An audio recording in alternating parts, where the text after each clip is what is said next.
I saw her face twisted with anger. As she stirred the pot, it was the same woman who died 5 years ago in my village. And now she was selling food in this town, far from where she was buried.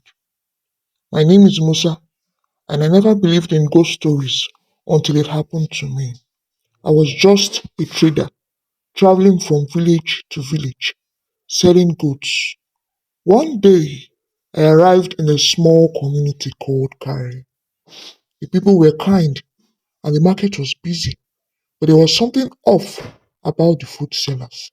People talked about a new woman who had come from nowhere, opening a small food store. Her food was so good that many stopped eating from others and only bought from her. I don't think much of it at first.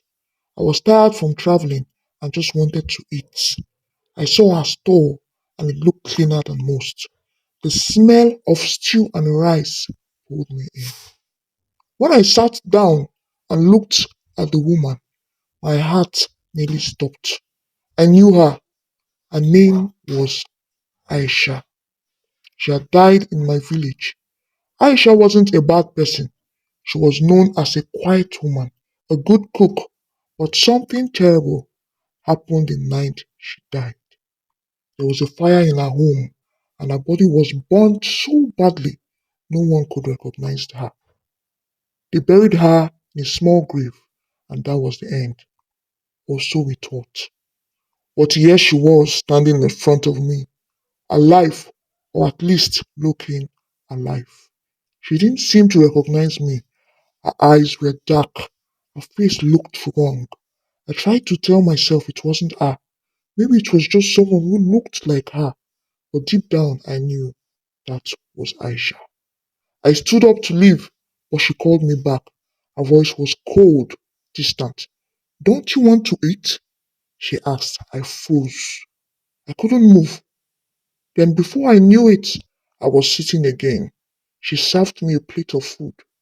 The rice was red with stew, and it smelled so strong, almost sickening. What I ate. I didn't want to, but my hand just moved on its own. Food tasted off, like it had been sitting out for days. That night, I couldn't sleep. I kept thinking about her face, the way she stared at me, how the food made me feel sick. But worse, I started to hear whispers, voices, faint and soft, telling me not to eat from her again. They weren't just in my head, they were real.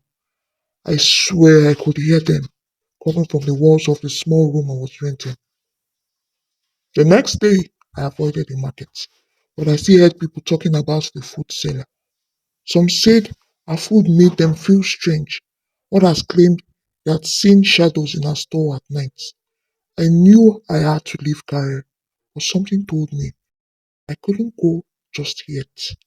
I needed to know more about Aisha and why she was here.